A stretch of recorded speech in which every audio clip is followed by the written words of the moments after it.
কেউ বলেছিল শ্রীরামপুর জলসাগরের সেই নকশা করা বাক্সটির মতো, যার মধ্যে পড়ে থাকে কিছু পুরনো বই, সভ্যতায় মোড়া সাবেকিয়ানার উষ্ণতা আর এক কম্বল ভর্তি হারিয়ে যাওয়া গল্পরা।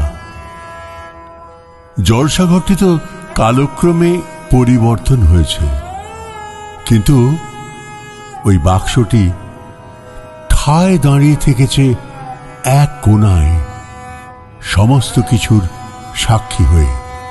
কি জানি কি মায়া রয়েছে এই গঙ্গাপাড়ের শহরটাতে, যেই আসে সেই থেকে যায়।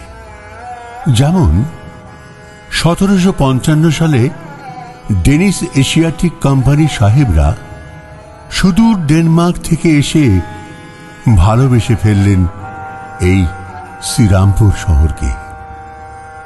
বিশ্বের মানচিত্রে শ্রীরামপুরকে ফুটিয়ে তুললেন একটি ডেনিশ ব্যবসায়িক কেন্দ্র হিসেবে।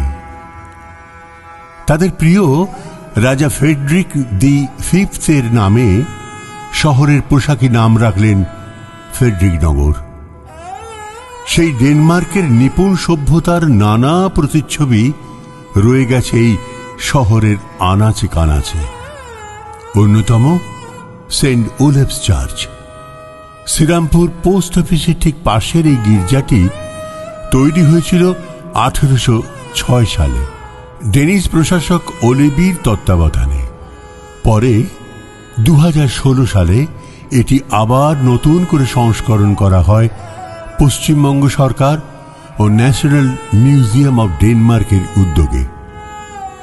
গির্জাটির মাথার সুদীর্ঘ চূড়াটি এমনভাবে তৈরি করা যাতে গঙ্গাবক্ষের যাত্রীরা দূর থেকে দেখতে পায় এই স্থাপত্যটিকে। আজও প্রতি রবিবার এখানে প্রভু যিশুর উদ্দেশ্যে প্রার্থনা হয়। তবে ডেনিশ সম্প্রদায়ের আসার আগেও এই শহরের একটা সুন্দর ইতিহাস রয়েছে। বলা হয় 1752 সালে শেওড়াফুলির রাজা মনোহর চন্দ্র রায় 3টি গ্রাম তথা শ্রীপুর, মোহনপুর ও গোপীনাথপুর নিয়ে তার সাম্রাজ্য তৈরি করেন এবং প্রতিষ্ঠা করেন রাম সীতার মন্দির। আর সেখান থেকেই এই জায়গার নাম হয় শ্রীরামপুর। ইতিহাসের পাতার মতে এই রাজা মনোহর চন্দ্র রায়ের বংশধর রঘুরাম গোস্বামী স্থাপন করেন এক বিলাসবহুল প্রাসাদ, যা আমরা শ্রীরামপুর রাজবাড়ি বলে চিনি। রাজবাড়িতে এখনো নিয়মিত রাধা গোবিন্দের পুজো হয় গোধূলি বেলায়। এখানে স্বয়ং সুভাষচন্দ্র বোস, গান্ধীজি, চিত্তরঞ্জন দাস এসেছিলেন নানান সময়। এটি সাক্ষী 340 বছর পুরনো বনেদি বাড়ির দুর্গাপূজা।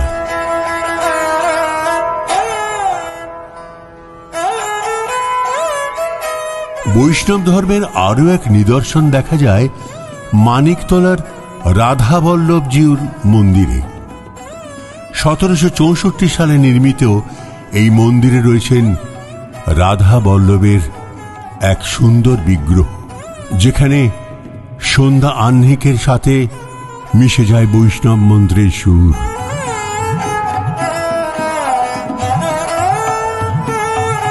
শ্রীরামপুর মাহেশের রথযাত্রা 628 বছরেরও বেশি পুরনো।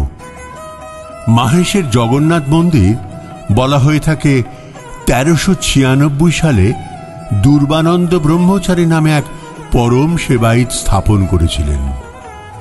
পুরীর জগন্নাথ মন্দিরে তিনি ভোগ দিতে না পেরে স্বপ্নে আদেশ পান শ্রীরামপুরে এসে জগন্নাথের বিগ্রহ স্থাপন করার জন্য। রথের দড়ির টানে বলা হয় 7 জন্মের পুণ্য লাভ করা যায়।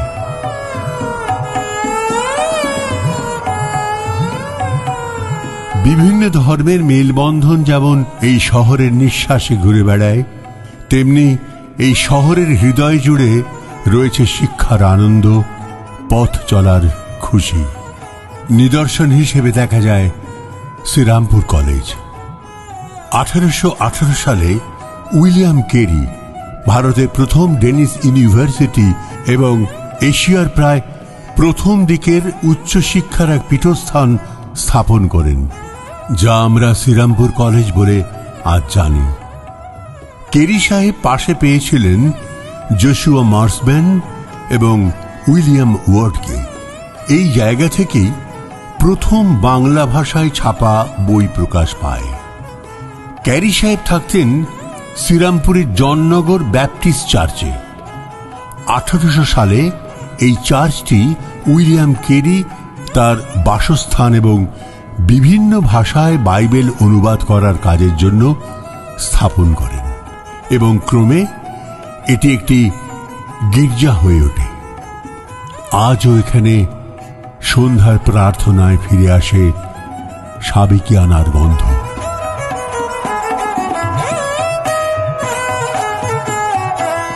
ডেনিস স্থাপত্যের আর এক নিদারুণ আকর্ষণ এখানকার ডেনমার্ক টাভার্ন।